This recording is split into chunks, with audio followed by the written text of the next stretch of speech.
Hello, everyone, and welcome to this month's Simon Says Expert Series. I'm Dr. Sharon Robertson. I'm a GYN or gynecologic oncologist, clinician, and researcher, and I have a passion for providing comprehensive and compassionate care to women with gynecologic malignancies. This month is Ovarian Cancer Awareness Month, and today we're here to discuss risk factors for ovarian cancer, as well as risk reduction strategies and some recent advances in its treatment.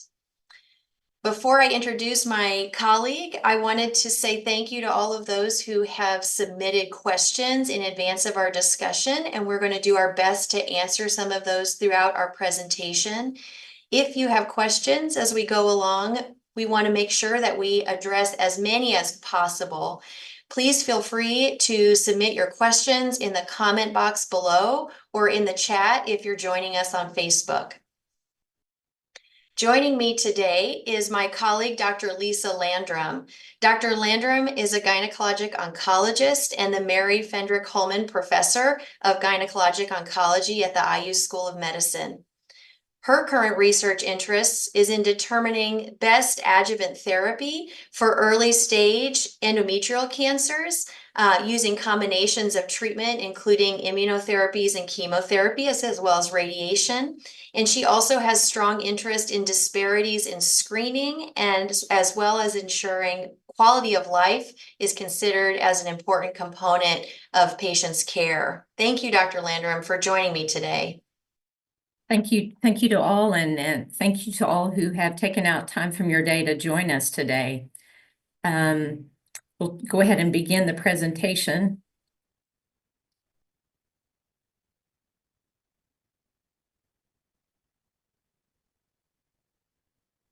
So with regard to ovarian cancer, it is not the most common gynecologic cancer that we see. It is the second most common, but of the cancers that we see and take care of, it is certainly the most lethal gynecologic cancer. And really the primary reason for that is that we aren't able to adequately diagnose ovarian cancer at an early stage.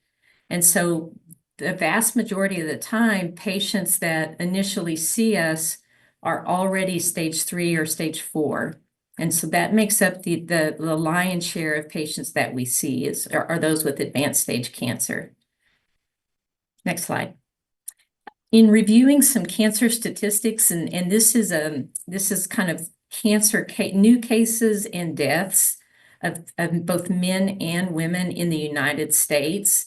And on the top half of the graph, you'll see the established new cases per year. Now this slide was taken from 2017, but if you'll note in the number of estimated new cases in 2017 for women, ovarian cancer isn't listed because it's not even among the top players in terms of the number of cancers that are diagnosed as new cases. However, if you'll turn your attention to the lower half of the slide and look at the female causes of cancer deaths that are listed on the far right part of the lower right part, you'll notice that ovarian cancer is fifth in this current slide in terms of the causes of death of cancer, ranking behind lung, breast, colon, and pancreas. We also know, if you look right under ovary, that endometrial or uterine cancers are also on the rise as well in terms of their lethality. Next slide. And again, this slide really drives home what I talked about in our opening remarks, and that the challenge that we really have with ovarian cancer is that most patients are diagnosed at stage 3 to 4. When we do identify those stage 1 and even stage 2 cancers, we see much better 5-year survivals by stage. So the stage 1s, we look at a 5-year survival ranging from 83 to 90%, whereas in our most commonly diagnosed patients, stage 3 and 4, our 5-year survival dips fairly dramatically. And so I think that's a key component to keep in your mind as we talk about ovarian cancer is how do we identify patients earlier so that we can improve, we can really move the needle on survival. Next slide. Lisa, before we move to our next topic, I know that one of our participants submitted a question prior to the presentation about the incidence of ovarian cancer. Could you tell us a little bit about what we're seeing in terms of trends of ovarian cancer? Right. So there's been a lot of media awareness, which I think is always really important, particularly with regard to colon cancer, about how the age of diagnosis is getting younger and younger and younger for colorectal cancers. And I think the question was related to that concept and whether we're seeing the same thing in ovarian cancer. And I would say at this time, we're not typically seeing a rise in the incidence of younger women with cancers. I would say that the classic age of diagnosis for ovarian cancer is really in that 60 to 63 range, that postmenopausal population. So no data at this time to support a rise in younger patients being diagnosed with ovarian cancer. Thank you, Lisa. Let's talk a little bit then about who is at risk for ovarian cancer. I think that we all feel very concerned about how difficult this cancer is and how we wish our survival numbers would improve for this cancer. And one of the best ways that we could potentially start to form a strategy to improve outcomes for this difficult cancer is to find out how we can identify patients in earlier ways. And one of those ways is to understand who first is even at risk for developing ovarian cancer. This slide has just some basic understanding of what we know from an epidemiologic standpoint to put somebody at either an increased or potentially even decrease somebody's risk for developing an ovarian cancer. As Dr. Landrum suggested on our column under increased risk, one of the first most common risks is advanced age. And that is probably truly just because the average age of ovarian cancer is in those late 50s, early 60-year-old people with ovaries. And as age goes on, you certainly just become at increased risk. Other people who might be at risk for ovarian cancer are those who have a known family history of ovarian cancer. And that used to be a risk factor that stood on its own. I think increasingly we think that that may be more related to underlying genetic changes or genetic mutations that do run in certain families and increase risk for ovarian cancer, but certainly a family history of a blood relative that has an ovarian cancer would put a person at increased risk. Somebody who maybe has struggled with infertility for any multitude of reasons, but has not had any pregnancies in the past is at increased risk of ovarian cancer. And along the same vein, low parity, which means somebody who has not had many pregnancies, is also at risk for ovarian cancer as compared to somebody who has had more pregnancies. One of the thoughts, and when I teach our residents and our students and our learners about that, one consideration to keep in mind which of these things may increase versus decrease risk that can be helpful is to think about the number of times that the ovary releases an egg and goes through its monthly cycle. And anything that decreases the number of cycles for the ovary has been correlated with a decreased risk of ovarian cancer. So on our column under decreased risk for ovarian cancer, we see that there are a number of factors that suppress the number of times that somebody's ovaries might ovulate that then seem to be affiliated with a decreased risk. So somebody who goes on oral contraceptive pills or hormonal birth control pills has a decreased risk of ovarian cancer. A person who has pregnancies, in particular multiple pregnancies throughout their lifetime, has a decreased risk of ovarian cancer.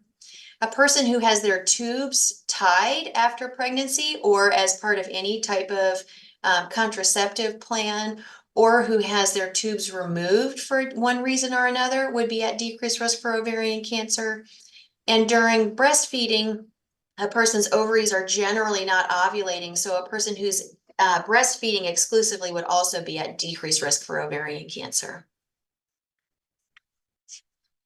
And so one question that we had come through prior to the talk was about how can we decrease our own risk? And there are some factors on that prior screen that were modifiable that you have control over, and others that I think are less likely or practically able to be personally controlled. But we do have an opportunity to think about at least two things. One is for somebody who may be deciding to use contraception for one reason or another, you could consider that a birth control pill maybe decreases the risk of ovarian cancer. And it's actually a fairly significant decrease in risk, by about 30% decrease in risk for every 5 years of birth control use. And thankfully, it doesn't have to be that somebody stays on a pill forever. The risk reduction lasts even for up to 10 years after the person has completed their use of birth control pills. The second way that we have some control over in terms of reducing risk for ovarian cancer is to perform tubal ligations for people who do not have any future fertility desires. Or to remove the fallopian tubes entirely, not just a segment of the tubes. And this has been shown to actually reduce the risk of ovarian cancer by 30 to 50%. One of the reasons that we think this is likely true is that the biology about how we think ovarian cancers develop has shifted from thinking about the ovary itself being the primary source or starting point for ovarian cancer to instead being a cancer that may actually start in the fallopian tubes. And so these procedures that can be done to remove part or all of fallopian tubes then make sense if we think perhaps the precursor to ovarian cancer is in the fallopian tubes. Then it makes a lot of sense that we're decreasing risk of ovarian cancer by removing fallopian tubes.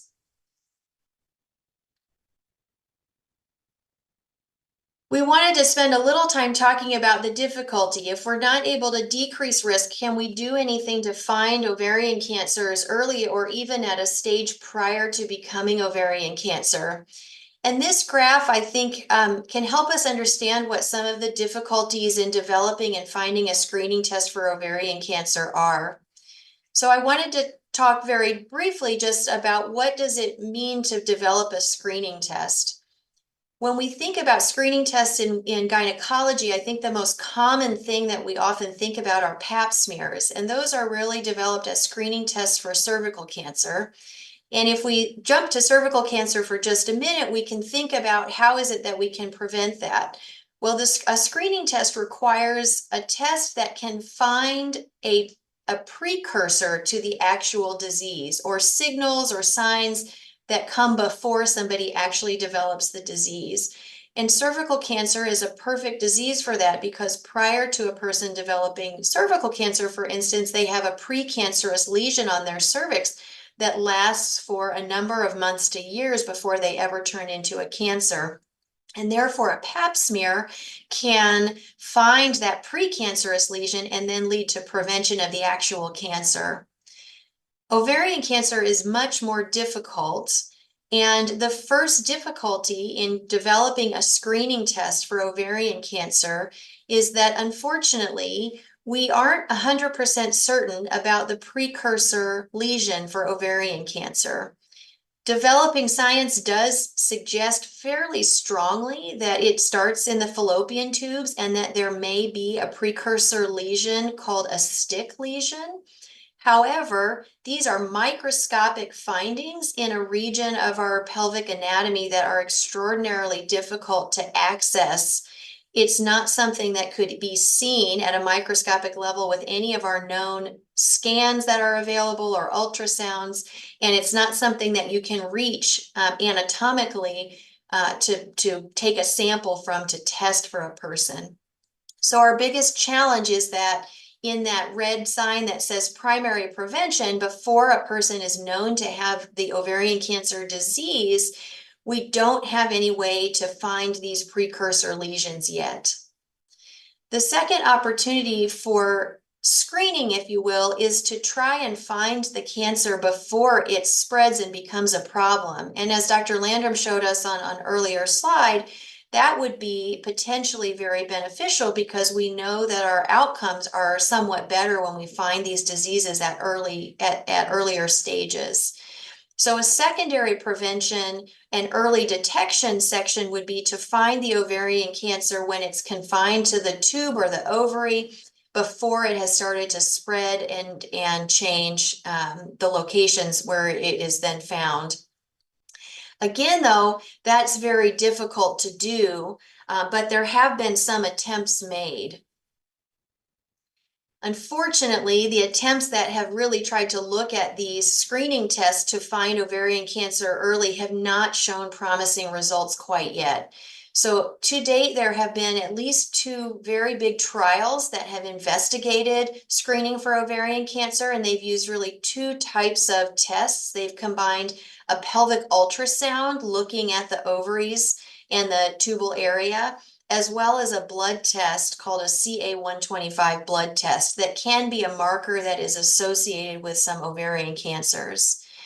In the United Kingdom, our colleagues there screened 200,000 women, and they all had an ultrasound with or without CA-125, and women who underwent screening were then compared to women who just underwent usual gynecologic care without any special screening techniques. Unfortunately, they did not find that these 2 screening tests could increase the detection, and the rate of diagnosis amongst all of the participants in the study was less than 1% who were diagnosed with an ovarian cancer. The University of Kentucky also looked at a similar question and showed that unfortunately, the number of ovarian cancer patients was not profoundly different in their screened versus not screened populations. And the larger outcome was that even though they could detect some ovarian cancers in their screened population, the patients that had screening did not survive any longer than those who did not. So we're really not able to meet our criteria of trying to find a test that prevents the disease from being found after you can't change anything about its outcomes. Even more importantly, I think, from the University of Kentucky story is that a large number of patients who were going through the screening test were found to have something that was not cancer, so a benign finding, for example, an ovarian cyst, that people then were very worried about and led about 1/3 or 30% of patients who had one of these to undergo a surgery with what we consider a very high complication rate of about 15%. So one of the other downsides of screening is that people might find something that leads them to potentially an unnecessary procedure or additional testing that has the potential to cause harm. And certainly we don't want screening tests to lead to additional harm for patients. And so we have really not been able to quite find the correct or an optimal combination of testing, blood, or imaging that would lead to finding ovarian cancer before it develops, or finding it at an early enough stage to change any sort of long-term outcomes.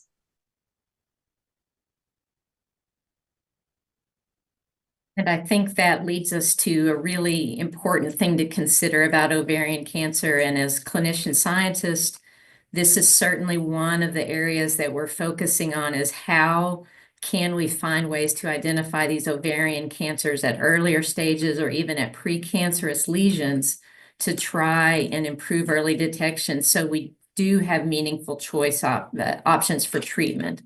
So in lieu of that, then the next slide, it's important to educate everyone about what kind of symptoms we see that are related to ovarian cancer. And again, unfortunately, many of the times when these are the symptoms that present, it's because the cancer is at a more advanced stage. But I always try to emphasize that symptoms such as weight loss, bloating, early satiety. So you notice a significant change in not necessarily your appetite, but that you eat and you feel full very early and aren't able to eat the same amounts of food. or maybe you don't have a good appetite. Other things that could be reflective include changes in the pelvis, pelvic pressure, or urinary symptoms. Interestingly, pain is not generally one of the primary symptoms that we see, but certainly anyone that is experiencing consistent pain that is not relieved by kind of a change in position or by routine over-the-counter medications is something that certainly should be explored more. Next slide. And so in terms of making a diagnosis, I think as people that take care of women with ovarian cancer every day, what we would encourage our colleagues in the primary care fields and even in gastroenterology, which is interestingly where a lot of people end up first, is to just please have a high index of suspicion about the health of the ovaries. Persistent GI complaints, diarrhea, constipation, pain, even epigastric complaints that can, be confused for heartburn or things related to your gallbladder. If we aren't getting clear answers on those by the colonoscopy and things of that type, consider that there may be something wrong in the ovarian tract. Physical exam certainly can be helpful. I think the downside to the physical exam is that, again, generally subtle and smaller ovarian cysts and the like are often not always picked up on pelvic exam. That's a little bit more challenging.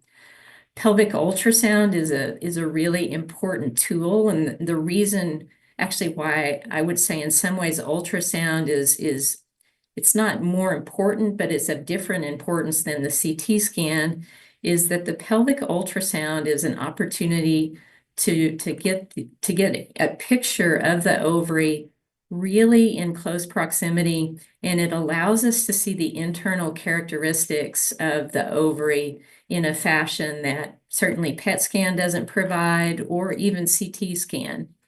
CT scan is more important for reasons other than the actual ovaries. It gives us a lot of information about lymph nodes that could be involved with tumor or peritoneal disease that spreads along the inside lining of the abdominal cavity that we will frequently see with ovarian cancer that has advanced beyond the ovaries. And then finally, the controversial CA-125, which is certainly a tumor marker that is incredibly helpful and sensitive for some of our patients, and as we've all learned, is less of a good tool for other patients. And so we frequently, while we certainly would collect a CA-125 in a person that presented with a new pelvic mass, we all know that it's probably most effective in helping once therapy has started and monitoring how therapy is progressing, whether the disease is improving with therapy or not. I think, again, it can be used in what we call surveillance setting, which is the setting in which a patient has completed all of their treatment and it hopefully is a point that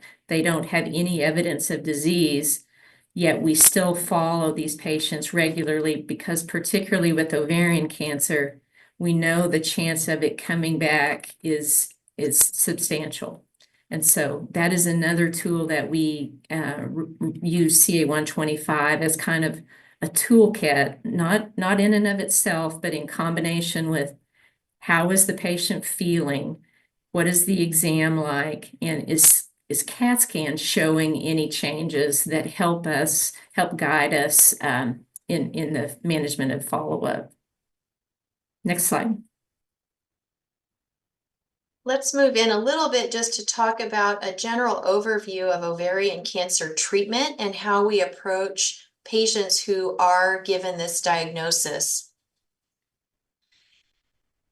In general, the initial treatment of ovarian cancer is going to involve a combination of therapies. And this is going to be a combination of surgery for most people at some point in the initial treatment plan, as well as chemotherapy.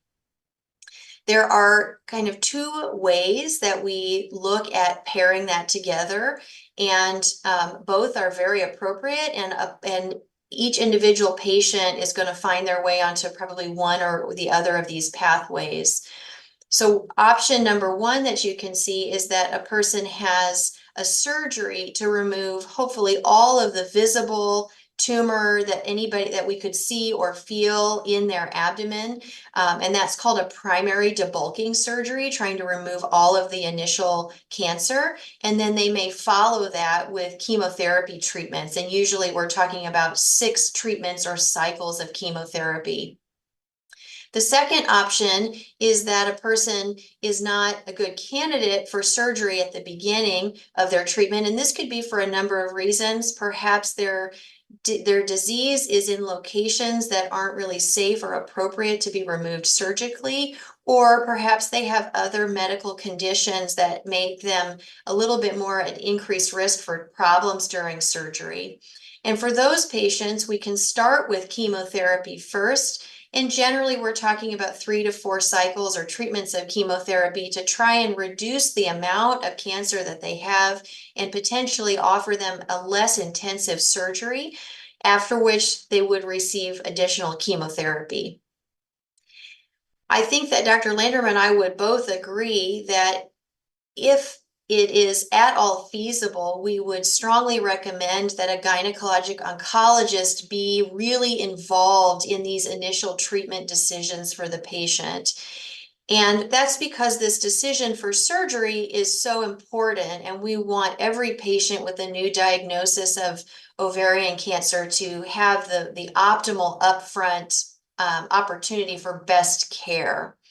We are endlessly grateful to our medical oncology colleagues. They far outnumber us, and GYN oncologists are unfortunately quite rare, and especially in some of our Midwestern states. We're not in all locations. And so we're grateful to our medical oncologists who can help us administer chemotherapies that are closer for patients in more convenient locations without big drives to big centers. But we are always glad to do consultations for our colleagues to help determine whether somebody should be following along the surgery first pathway or chemotherapy first pathway, and help to design the best upfront treatment plan for these patients.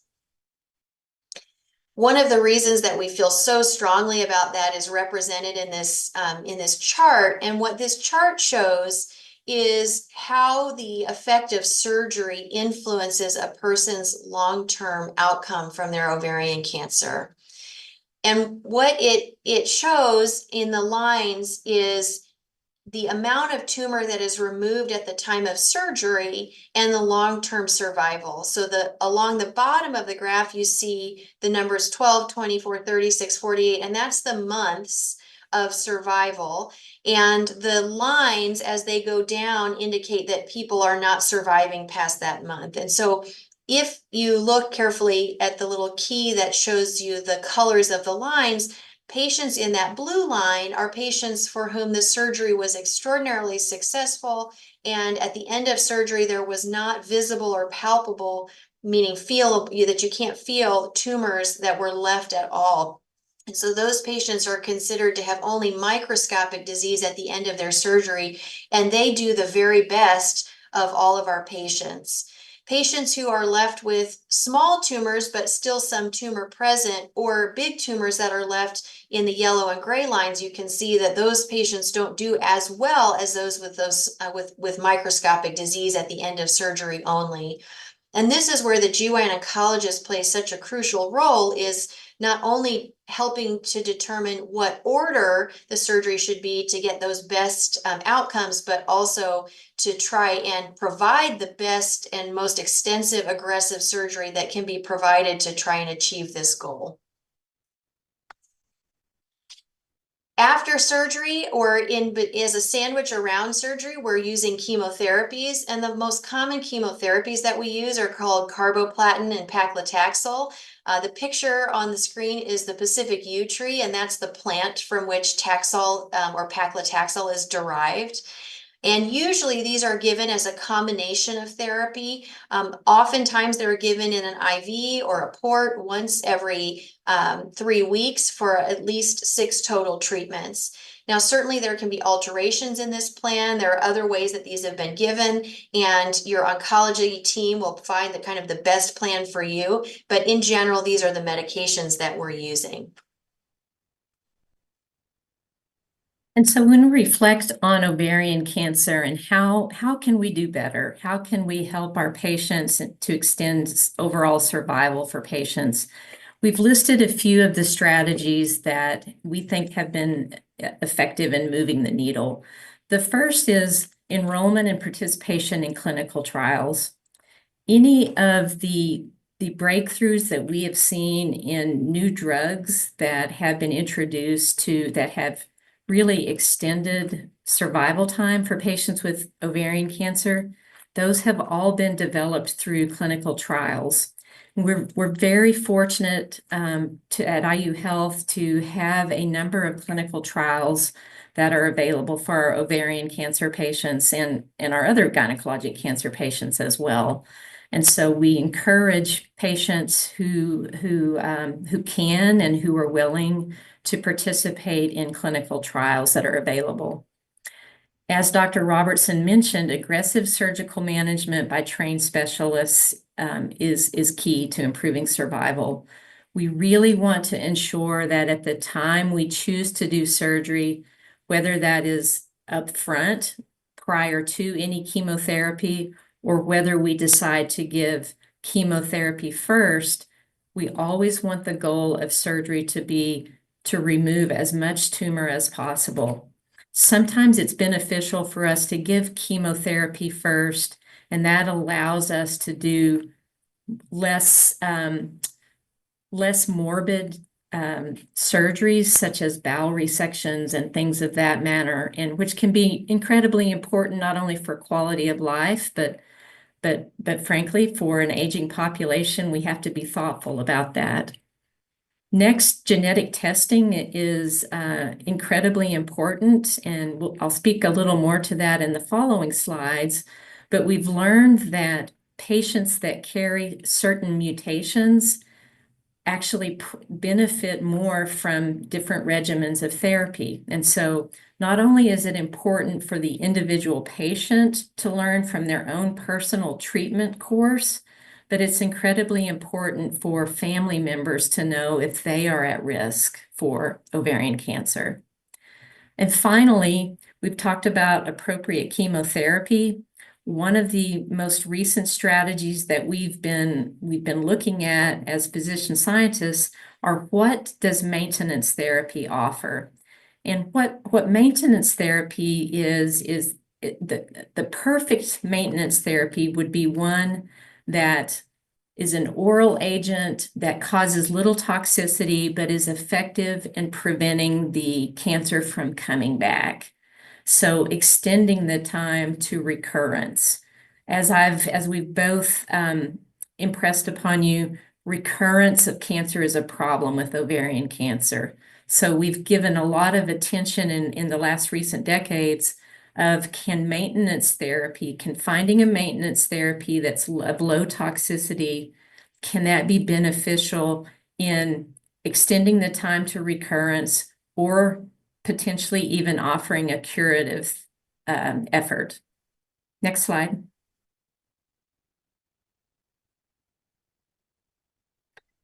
So we've talked a lot today about the role of genetics in family history in ovarian cancer. And what I think this is a really nice slide to depict about 10 to 30% of ovarian cancer patients that are diagnosed will have a hereditary component involved.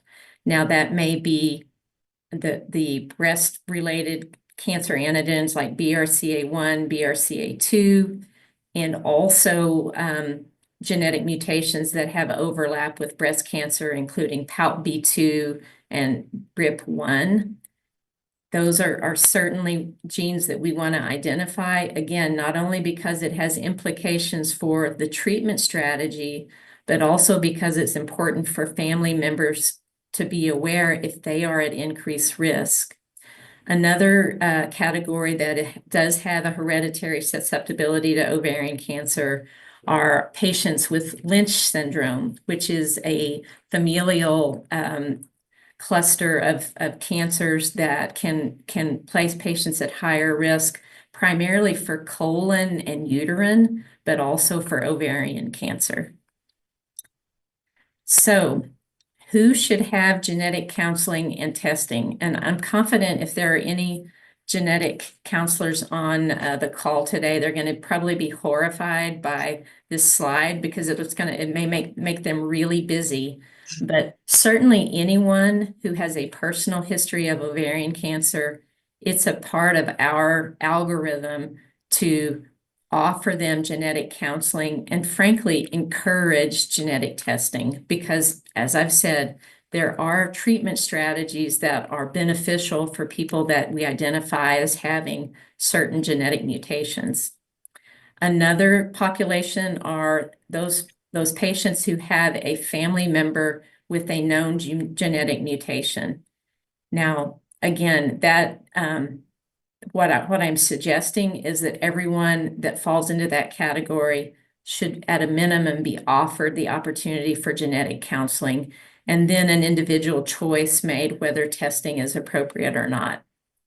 Certainly, if you have a family history of a relative, a first or a second degree relative with ovarian cancer, it's worth considering genetic counseling.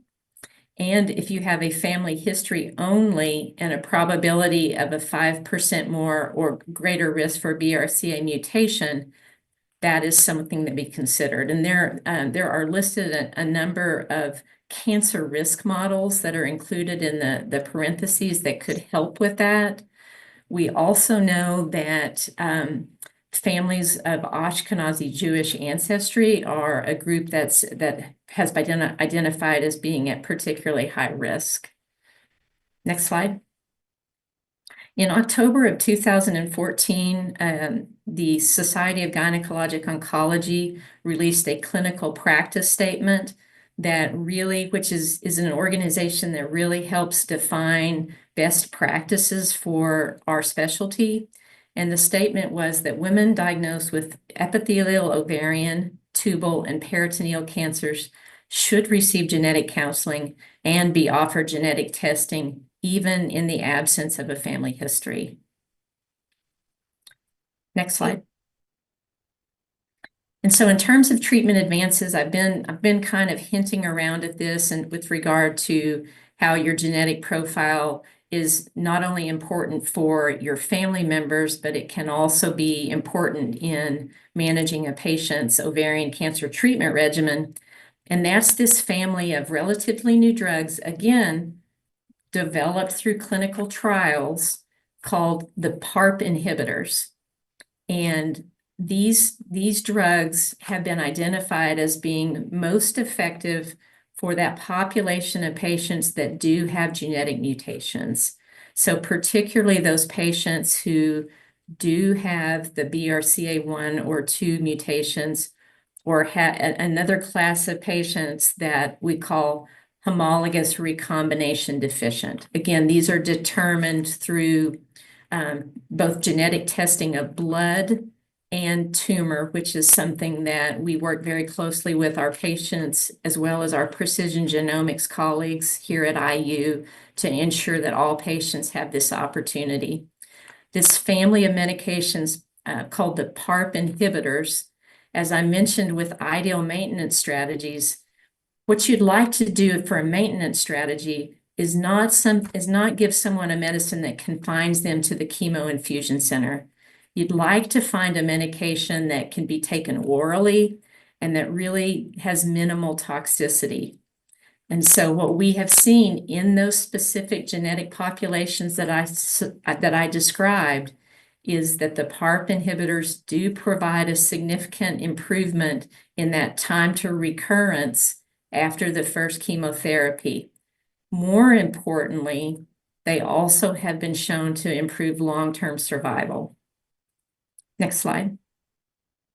And this is a summary slide that really just speaks to the number of different large, most of these being large phase 3 clinical trials that have been conducted that show the benefit of PARP inhibitors in a maintenance setting for women with advanced ovarian cancers. Next slide. And so with that, I think we will have time to answer some questions. Well,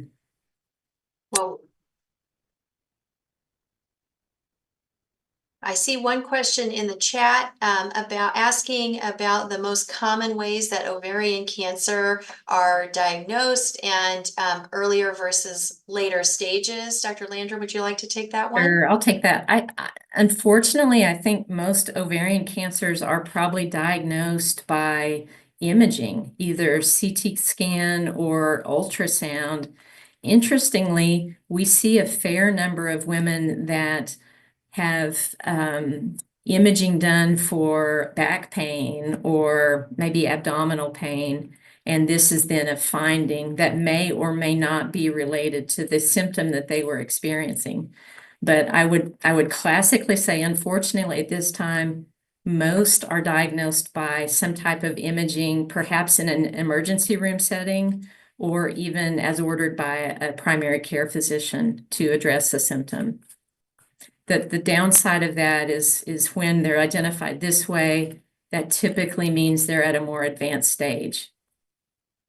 And I'd like to add to that something that Dr. Landrum highlighted as well, just to reinforce that if you or a family member are experiencing abdominal symptoms that are ongoing, bloating, difficulty or changes in how you feel when you eat or use the restroom, and there's not been any breakthroughs from any other testing that's been done by a primary provider or a GI doctor, for instance, put in the back of your mind to ask someone to consider your ovaries. I think that unfortunately, because the symptoms of this disease are so subtle, it takes quite some time for most people to learn that that's indeed what they're experiencing. So we would encourage thinking of it to our colleagues in medicine and our patients who want to be more aware to think of it earlier. Should we try to go through some of the questions that we've received? I hope that we've touched on a lot of the questions, Dr. Landrum, but I do think there were a couple that we maybe could highlight again. For patients that maybe have a breast cancer diagnosis, but not an ovarian cancer diagnosis, do you have any advice for those patients about their ovaries? It's a great question, and certainly, genetic counseling guides a lot of our thoughts on that. And I think what we have learned in putting this presentation together is that not all breast cancer patients have undergone genetic screening, and it may not be as high a point of emphasis in the population as it is for us. That's one of our first line things, is to check and see genetic counseling. But certainly any women that have BRCA1, BRCA2, BRIP1, PALP-B2 mutations that have been identified through their breast cancer diagnosis are certainly women that we are happy and welcome to discuss further about risk reduction strategies like removal of the fallopian tubes or fallopian tubes and ovaries based on age of the patient and their reproductive wishes at that time. The global breast cancer population, I don't think that I'm aware of have necessarily data that shows just because you have a breast cancer, you're at absolute risk in absence of those mutations of ovarian cancer. I think the thing that we have to remember is that this whole world of individualized medicine and precision genomics is a rapidly evolving world, and things that I would say with certainty today may be different in a year. And so I think in patients with a family history of breast cancer, or certainly with a history of breast cancer, I always do have a little bit higher level of concern. And I would add to that to just encourage any people with breast cancer to make sure you ask that question of your medical oncologist. Is there anything else I should be thinking of? Should I have genetic counseling or screening? And it's important also to ask your family about their history. It's surprising sometimes that we don't all know what our family members have gone through that might influence our own care. And so it's important to talk to your family about what cancers may run in the family to help make that decision. Well, Dr. Landrum, thank you for joining us, and thanks to all online who joined us this month for the Simon Says session. And we will be grateful to anyone who wants to reach out to us at any other time to ask questions. You can find us on the IU website and feel free to contact us. You can also find a recording of today's session and information about upcoming sessions at cancer.iu.edu/Simon Says. And again, thank you all for joining today. Have a wonderful day.